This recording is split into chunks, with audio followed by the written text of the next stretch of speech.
తెలంగాణ శాసనసభ media point వద్ద కడియం శ్రీహరి మాట్లాడుతున్నారు. ఇప్పుడు లైవ్ చూద్దాం.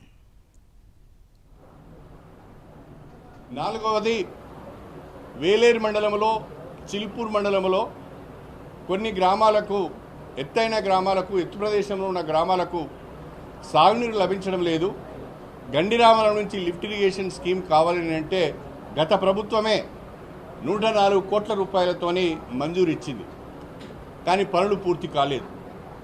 దానిపైన కూడా ముఖ్యమంత్రి గారికి నివేదిస్తే ఆ పనులు వెంటనే పూర్తి చేయాలని, ఆ ఎత్తు ప్రదేశంలో ఉన్న గ్రామాలకు గోదావరి జలాలు అందించాలని చెప్పి ఆ 104 కోట్లతో మంజూరైన పనులు ఇప్పుడు వేగంగా జరుగుతున్నాయి. మొత్తంగా దేవాదుల ఎత్తిపోతల పథకాన్ని రాష్ట్ర ప్రభుత్వము తన ప్రియారిటీ ప్రాజెక్ట్స్లో పెట్టుకోవడం, త్వరితగతిన పూర్తి చేయాలి, తక్కువ ఖర్చుతో ఎక్కువ ఆయకట్టును సాగులోకి తీసుకొచ్చే అవకాశం ఉన్నది కాబట్టి దీన్ని ప్రియారిటీ ప్రాజెక్ట్స్లో పెట్టుకోవాలని ఆలోచించడం. మేము అడిగిందే తడువుగా మరి ఈ శాంక్షన్స్ అన్ని ఇచ్చి ఈ కాలువలన్నీ పూర్తి చేయడానికి ముందుకు వచ్చినందుకు ప్రత్యేకంగా ముఖ్యమంత్రి శ్రీ రేవంత్ రెడ్డి గారికి, భారీ నీటిపారుదల శాఖ మంత్రి శ్రీ ఉత్తమ్ కుమార్ రెడ్డి గారికి మా 4 నియోజకవర్గాల ప్రజల తరఫున, రైతాంగం తరఫున హృదయపూర్వకమైన కృతజ్ఞతలు తెలియజేసుకుంటున్నాం.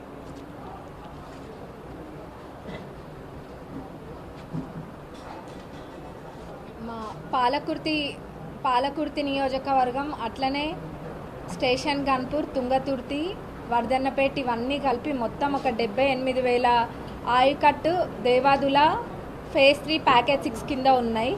అయితే మేము ఎలక్షన్స్లో విన్ అయ్యేదానికన్నా ముందు కూడా పాలకుర్తి నియోజకవర్గంలో ప్రజలందరూ అంటే రైతులందరూ ముఖ్యంగా కోరుకున్నది ఒకటే, రైతుల కళ నిన్న నెరవేరడానికి బీజం పడ్డది. పాలకుర్తి చెన్నూరు రిజర్వాయర్ అనేది అది ఎన్నో ఏళ్ల కింద ప్రారంభమైంది.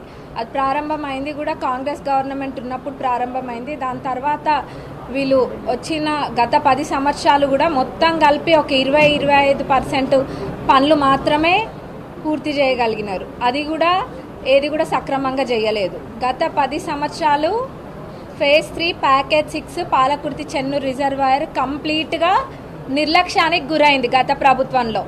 కానీ ప్రజాప్రభుత్వం అధికారంలోకి వచ్చినాక కాంగ్రెస్ ప్రభుత్వం తక్కువ ఖర్చుతోటి ఎక్కువ ఆయకట్టు ఎక్కడైతే ఇవ్వగలుగుతామో అట్లాంటి ప్రాజెక్టులకే ప్రాధాన్యత ఇవ్వడం జరుగుతుంది.